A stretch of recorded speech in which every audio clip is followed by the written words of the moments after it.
Welcome back to Skytech-Lens. Today, we're breaking down Canada's bold response to Trump's tariffs, a high-stakes chess match in global trade. While the EU quickly accepted a 15% tariff deal with the US, Canada under Prime Minister Mark Carney is refusing to rush, prioritizing long-term interests over short-term relief.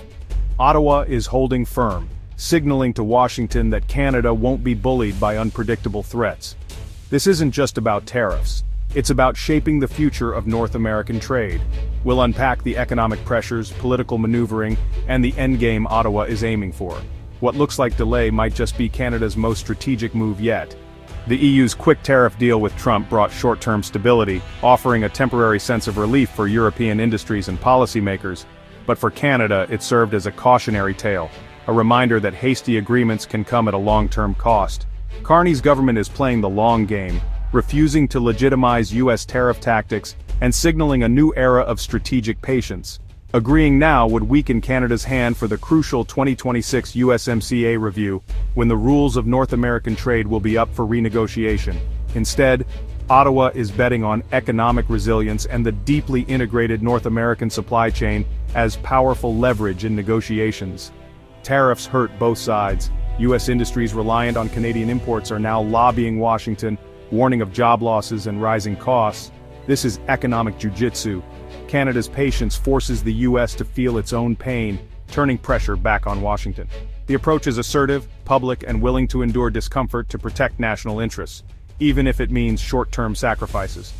Canada is redefining itself, not as a junior partner but as a sovereign nation with a clear agenda and a willingness to stand firm.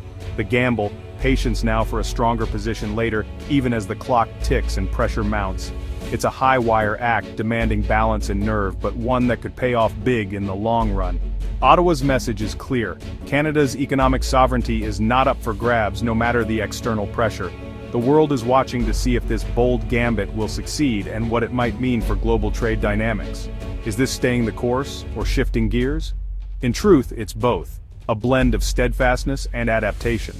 Canada is playing for the future, not just the present, staking its claim as a resilient, forward-looking nation. Trump's trade policy is chaos by design. Tough talk at rallies, but mixed signals behind closed doors. While Trump threatens tariffs, his trade officials negotiate in more measured terms. This good cop, bad cop routine is meant to keep partners off balance. But Carney's Canada isn't biting. Ottawa uses the contradictions to slow talks, demanding clarity before making concessions. The lack of a unified U.S. message buys Canada time, pushing negotiations closer to the 2026 USMCA review. Trump's unpredictability, intended as leverage, actually strengthens Canada's hand.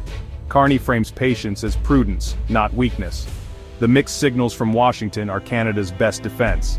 Canada's resolve comes at a cost. Tariffs hit real businesses and workers. Sectors like steel, aluminum, and autos face uncertainty and layoffs, while others see little impact. Ottawa's response targeted financial aid and relentless diplomacy to support affected industries. The government is balancing international strength with domestic reassurance. Tariffs disrupt North American supply chains, raising costs and reducing competitiveness.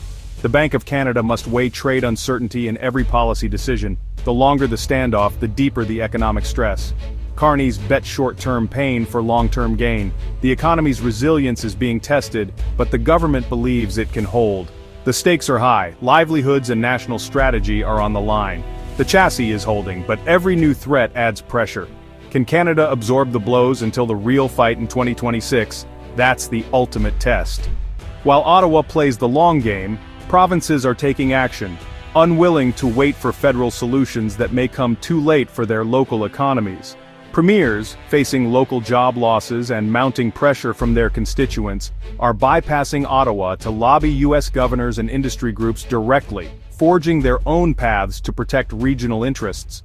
This surge in sub-national diplomacy is reshaping Canada-U.S. relations from the ground up, as provinces step into roles once reserved for national leaders. Provinces are building their own trade ties, emphasizing how tariffs hurt both sides of the border and highlighting the interconnectedness of regional economies. Regional activism is fueling a new economic nationalism. Provinces want more control over their supply chains and are investing in local industries to reduce vulnerability. State-province relationships are becoming vital backchannels, keeping trade moving even as national leaders spar, and ensuring that dialogue continues at multiple levels. This activism amplifies Canada's message but risks mixed signals if not coordinated, potentially confusing partners and weakening the national stance. Ottawa must balance encouraging provincial initiative with maintaining a unified national strategy, finding ways to harness regional energy without losing coherence. The premiers are powerful ambassadors, but unity is crucial if Canada wants to be heard on the world stage. The risk, a divided front, could be exploited by U.S. negotiators, who may seek to play provinces against each other. The reward, a chorus of voices demanding stable, predictable trade, making it harder for the U.S. to ignore Canadian concerns. The provinces have hit the gas. Now Ottawa must steer everyone in the same direction, aligning efforts for maximum impact. Regional pushback is both a challenge and an asset in Canada's trade strategy, adding energy but also complexity to negotiations. The chessboard is more complex than ever, with new players and shifting alliances at every turn. The question now, can Canada keep all its pieces moving together, or will the game slip out of its control? The 2026 USMCA review is Canada's real leverage point, the apex of this trade race. It's not just another checkpoint, but the moment when all the pressure, strategy, and preparation come to a head. The agreement's sunset clause means all three countries must agree to extend or face a decade of uncertainty. This looming deadline forces everyone to the table, knowing the stakes are higher than ever. Ironically, the clause the US demanded now gives Canada its strongest bargaining chip. The power dynamic has shifted, and Canada holds more cards than it appears. By refusing a side deal now, Canada preserves its grievances for the big negotiation. Every unresolved issue becomes a potential point of leverage when the real talks begin. If Canada had already accepted tariffs, its position in 2026 would be weakened. Early concessions would have drained its negotiating power before the main event. Instead, Ottawa can demand an end to unilateral tariffs and stronger dispute resolution. The government is holding out for a more balanced, enforceable deal. The threat of not extending the deal is credible. No one wants to risk North American economic chaos. The cost of failure would ripple through industries and communities on all sides of the border.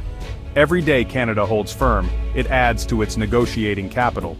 Patience and resolve are quietly building Ottawa's advantage. The strategy: consolidate today's disputes into one major negotiation at peak leverage. It's a calculated risk, but one that could pay off in a big way. The goal: transform defensive skirmishes into a major offensive opportunity. Canada is preparing to go on the attack when the timing is right. Hitting the 2026 apex could redefine Canada-US trade for a generation. The outcome will shape jobs, investment, and prosperity for years to come. The pain now is an investment in future stability. Short-term sacrifice could mean long-term security and growth for Canadian industries. Carney is betting the US will blink first when the stakes are highest. He's playing the long game, trusting that resolve will outlast pressure. The real power play is yet to come. The next move could change the course of North American trade history. Canada's strategy under Carney is precision, not hesitation. Absorbing pain now sets up a chance to change the rules in 2026. Refusing to buckle denies Trump a quick win and strengthens Canada's global credibility. U.S. businesses feeling tariff pain become powerful lobbyists for change. By holding out, Canada preserves its leverage for the USMCA review. This is about building a stronger, more stable trade relationship, not patching leaks, but rebuilding the roof. The approach is fostering resilience and strategic thinking across Canada. Risks remain: economic pain, political pressure, and the unpredictability of U.S. politics. But in a world of shifting rules, principled patience may be the only rational choice. Canada is betting on discipline over drama, aiming for long-term prosperity. This is a masterclass in geopolitical strategy, knowing when to wait and when to strike. It's not the easy path, but it may be the smartest. Canada is aiming for a bullseye in 2026. Canada's trade strategy is bold, risky, and could reshape our future. Is this patience a masterstroke or a gamble causing unnecessary pain? Should provinces take more initiative, or does that risk a fractured message? We want your thoughts. Will Canada's slow play pay off in 2026? Drop your analysis in the comments, and don't forget to like and subscribe for more deep dives. Thanks for watching. See you next time. Subscribe the channel for more updates.